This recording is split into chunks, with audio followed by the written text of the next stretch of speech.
아침 목상에 오신 여러분들을 환영하고 축복합니다. 하나님께서 새로운 날을 허락하셨는데요. 새로운 날을 걸만 새로운 은혜로 오늘 하루 또 하나님께 새로운 은혜로 우리 하루 우리의 인생을 지킬 줄 믿습니다. 오늘은 알지 못함의 자세라는 제목을 가지고 요한복음 1장 43절부터 51절까지 말씀을 좀 살펴봤으면 좋겠습니다. 우리 45절 말씀 같이 한번 읽어볼까요? 빌립이 나다나엘을 찾아 이르되 모세가 율법에 기록하였고 여러 선지자가 기록한 그 일을 우리가 만났으니 요셉의 아들 나사렛 예수니라. 예, 빌립이 먼저 예수님을 만나게 됩니다. 예수님을 만난 다음에 누구에게 찾아왔냐면 나다나엘에게 찾아왔어요. 나다나엘에게 찾아와서 뭐라고 얘기했냐면 모세가 율법에 기록하였고 여러 선지자가 기록한 그 일을 이라고 되어 있죠. 이 모세 율법과 여러 선지자, 이것은 모세오경과 선지자들이 쓴 구약 성경을 의미하는 거예요. 그래서 구약 성경에 기록된 그이 를 만났다라고 되어 있죠. 그러면 구약 성경에 기록된 그이는 누굴까요? 구약 성경에는 하나의 약속이 있습니다. 어떤 약속이냐면 언젠가 하나님께서 이스라엘 백성들을 위해서 정말 한 메시아를 보내줄 것이고 그 사람이 이 땅에 와서 영원히 망하지 않는 하나님의 나라를 영원한 이스라엘 왕국을 건설할 거라는 약속을 주셨어요. 다르게 말하면 이 그이란 사람 누구냐면 메시아예요. 메시아. 정말 구약 성경에서 하나님께서 보내시리라 약속하셨던 메시아. 그 메시아를 우리가 만났다라고 소개합니다. 그럼 그 메시아가 누구냐? 요셉의 아들 나사렛 예수다.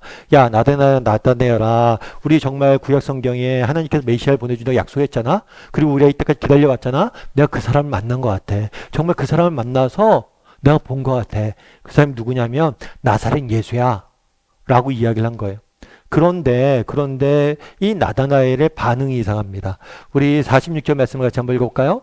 나다나엘이 이르되 나사렛에서 무슨 선한 것이 날 수 있느냐. 빌립이 이르되 와서 보라 하니라. 빌립의 입장에서 굉장히 흥분되어 있습니다. 빌립에서는 굉장히 정말 감격에 찼어요. 빌립의 입장에서 정말 그 가슴이 뜨거워져 있었어요. 그런데 나다나엘은 빌립과 전혀 반대예요. 굉장히 냉소적이고 좀 더 심하게 하면 부정적으로 이야기해요. 뭐라고 이야기하냐면 이르되 나사렛에서 무슨 선한 것이 날 수 있겠느냐라고 이야기를 합니다. 나사렛 예수가 우리의 메시아다라고 이야기하니까 나사렛 출신이라고? 야, 나사렛에서 무슨 선한 게 나? 이렇게 이야기한 거예요. 이 나사렛에서 무슨 선한 것이 날 수 있냐라는 말을 이야기하기 위해선 그 당시에 조금 상황들을 좀 알아야 됩니다. 유대 나라는 크게 3등분해서 볼 수가 있어요. 그래서 맨 남부 지방을 뭐라고 불렀냐면 유대 지방이라고 불렀어요. 이 유대 지방은 전통적으로 정말 유대인들의 이스라엘 민족들이 모여 살면서 민족의 정체성을 지키며 살았던 땅이에요. 그리고 이 중간에 있는 중부 지방은 사마리아 지역이에요. 이 사마리아 지역은 유대인들만 살았던 곳이 아니에요. 이 사마리아 지역은 유대인들 뿐만 아니라 많은 이방인들이 와서 살면서 혼혈, 이 유대인들이 이방인들과 섞여서 사마리아인이라는 독특한 그런 인종들이 살던 지역이에요. 그래서 유대인의 입장에서는 사마리아 지역을 무시하고 경시했죠. 왜냐하면 이 사람들은 순수한 유대 혈통이 아니란 거예요. 그 다음에 북부 지방에는 갈릴리 지방이에요. 근데 이 갈릴리 지방은 유대인들, 정통 유대인들이 살았어요.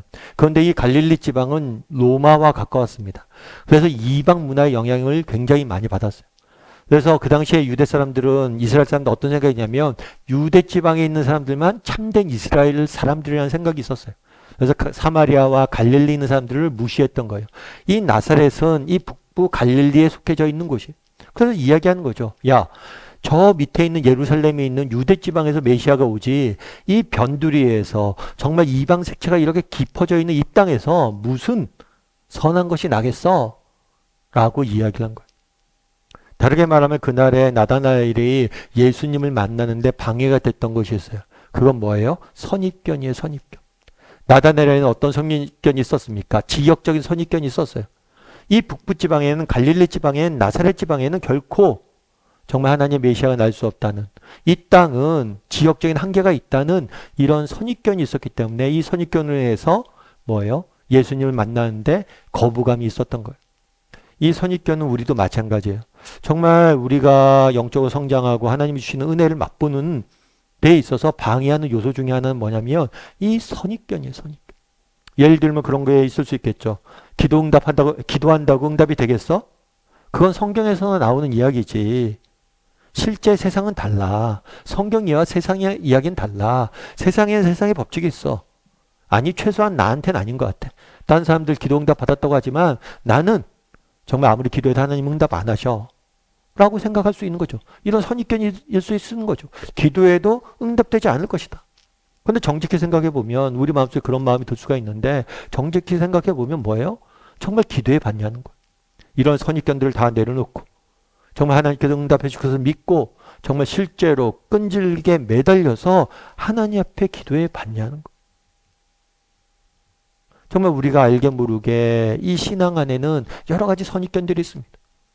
그런 선입견도 있을 수 있죠. 아, 믿음이 아무리 좋아도 사람은 안 변해. 어떤 면에 맞는 면이 있어요. 어떤 사람들 정말 신앙생활 오래 하고 정말 오랜 세월 동안 예수님을 알았음에도 불구하고 인격이 안 변한 사람들이 있어요. 하지만 정말 그런가요? 그렇지 않아요. 성경에 등장하는 인물들이 그랬고 실제로 정말 예수님을 믿어서 정말 인생이 완전히 180도 달라진 사람들이 너무나 많은 거예요. 그런데 우리는 그런 생각이 있죠. 야, 예수님을 믿어서 성격은 안 변해. 이런 말을 하면서 오히려 그런 거죠. 위안을 삼는 거예요. 위로를 삼는 거예요. 자신의 성격을 그대로 유지하고 있는 거죠. 아니요. 예수님을 믿으면 우리의 새로운 피조물이잖아요. 우리의 성격도 바뀔 수 있고 우리의 인품도 바뀔 수 있고 우리의 삶의 모든 것이 바뀔 수 있는 거예요. 그런데 우리는 다양한 나름대로 선입견을 갖고 이 선입견을 갖고 신앙생활을 하다 보니까 뭐예요? 하나님이 주시는 은혜를 맛보지 못하는 거죠. 대인관계도 마찬가지. 우리가 사람들을 만날 때 얼마나 편견과 선입견에 많이 사로잡혀 있습니까? 어느 지역 출신이다. 또 저 사람 배운 게 없다. 또 저 사람은 뭐 가진 게 없다. 이런 것들로 인해서 저희가 편견과 선입견을 갖고 있는 경우들이 얼마나 많아요. 제인 오스틴의 세계적인 명저인 오만과 편견이라는 소설이 있습니다.